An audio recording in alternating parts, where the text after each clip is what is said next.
Hi, I'm James with Look Around Golf, and today we're here at Silver Lake Country Club speaking with Bert Coghill about the history of the course, as well as his family's long involvement with Illinois golf. So Bert, tell us how your family got involved with golf. My family originally came from Monticello, Indiana, and right after World War I, there were no jobs down in Monticello, and so my grandfather and his two brothers decided to go up to Chicago. And how they got involved with golf was a course just about a mile from here is called Oak Hills, and it was in existence during that time. And a buddy of theirs, Jock McIntosh, who ran the course, asked them to come out to a golf outing. They had never played golf, had no idea what was in store for them, and they loved it. And they said, we got to do this. We got to find some land, and we're going to build us a golf course. You know, and a lot of golf courses were built in the 20s. The list goes on and on.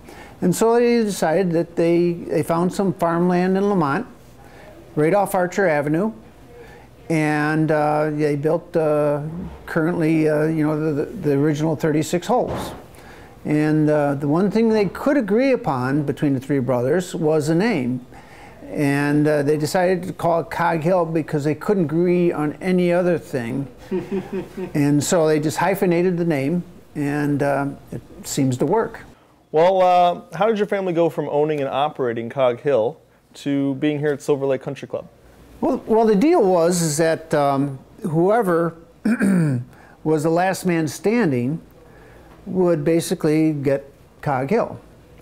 And my grandfather was the oldest of three brothers, and he decided that it would probably be a good thing for his two sons to, you know, get something to for them to fall back on. And so about 1937, he started looking for some property, and he happened to find a golf course which was called Silver Lake. The price was right, and so he bought it.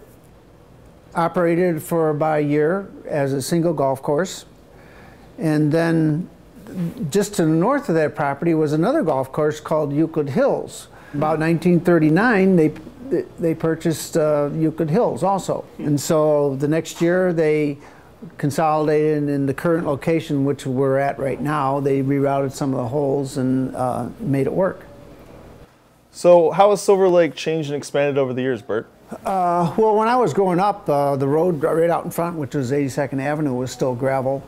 Our parking lot was basically grass. We had an old wooden frame clubhouse that burned down in 1957, I believe. My dad happened to find an architect who rebuilt it in 90 days. Of course, those are the times when you did not need permits or anything like that.